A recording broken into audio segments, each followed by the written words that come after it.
అదేవిధంగా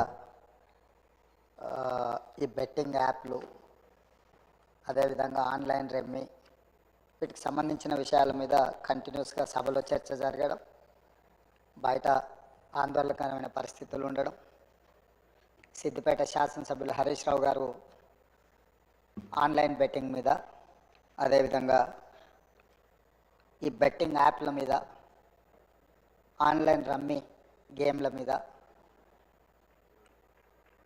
ప్రభుత్వం చర్యలు తీసుకోవాలి.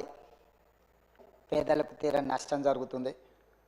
పేదలు బెట్టింగ్ యాప్లతో బలవుతున్నారు, ఆత్మహత్యలు చేసుకుంటున్నారు, రకరకాల ఆందోళనలు చేపట్టడం జరిగింది, మాట్లాడడం జరిగింది. అధ్యక్ష గత ప్రభుత్వమే 2017లో ఆన్లైన్ బెట్టింగ్ కానీ ఆన్లైన్ యాప్ వీటన్నిటి మీద నిషేధం చేస్తూ చట్టం తీసుకొచ్చింది. చట్టం చేశాం కానీ దాన్ని పకడ్బందీగా అమలు చేసే విషయంలో మరి గత ప్రభుత్వంలో కొంత నిర్లక్ష్యం జరిగింది. ఈ మధ్యకాలంలో అది చాలా వేగంగా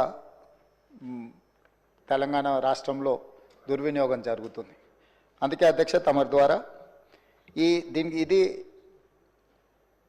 పక్క రాష్ట్రాలు, దేశము, ఇతర దేశాలు ఈ నేరం ఒక రకంగా అంతర్జాతీయ స్థాయిలో, రాష్ట్ర స్థాయి నుంచి మొదలు పెడితే అంతర్జాతీయ స్థాయి వరకు వివిధ రకాల సంస్థలు, వ్యక్తులు, రకరకాల దేశాలకు సంబంధించిన నేరగాళ్ళు అందరూ కూడా ఇందులో పాల్గొంటున్నారు.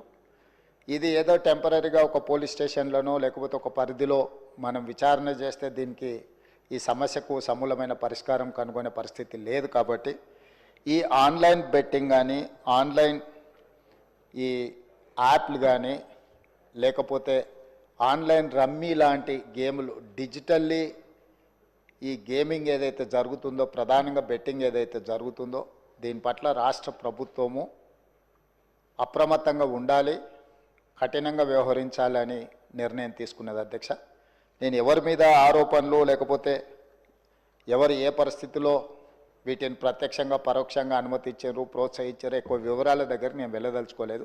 రాష్ట్ర ప్రభుత్వం స్పష్టంగా బెట్టింగ్ యాప్లు కానీ ఆన్లైన్ బెట్టింగ్ కానీ ఆన్లైన్ రమ్మీ గేమ్ల పట్ల అప్రమత్తంగా ఉండడమే కాదు కఠినంగా వ్యవహరించాలని ఈరోజు రాష్ట్ర ప్రభుత్వం నిర్ణయం తీసుకున్నది.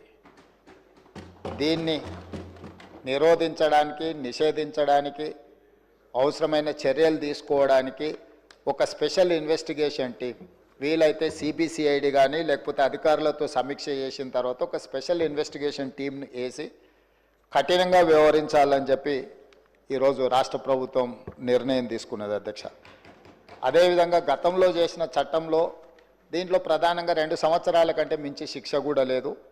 రేపు వచ్చే సమావేశాలలో ఈ ఆన్లైన్ బెట్టింగ్ నిర్వాహకులకనే కాదు ఆడేవాళ్లను, బాధితులను, అదేవిధంగా ఈ ఆన్లైన్ అడ్డగోలుగా నిర్వహిస్తున్న వాళ్ళ పట్ల శిక్షను కూడా పెంచడానికి అవసరమైన చట్టాలను కూడా అవసరమైతే మనం సవరించుకోవాల్సిన అవసరం ఉన్నది. అధ్యక్ష ఎందుకంటే శిక్ష కఠినంగా ఉంటుంది, ఎక్కువ కాలం ఉంటుంది అని ఎప్పుడైతే తెలుస్తుందో నేరం అనేది తగ్గుతుంది. కాబట్టి దీనికి సంబంధించి పూర్తి స్థాయిలో ప్రభుత్వం చర్యలు తీసుకోవాలని, అదేవిధంగా గుట్కా ఇట్లాంటివి కూడా నిషేధిత పదార్థాలను కూడా ఈరోజు మార్కెట్లో బాగా సరఫరా జరుగుతున్నట్టు మా దృష్టికి వచ్చింది. అధ్యక్ష వీటి పట్ల కూడా మేము అప్రమత్తంగా ఉండాలని ప్రభుత్వం నిర్ణయం తీసుకున్నది.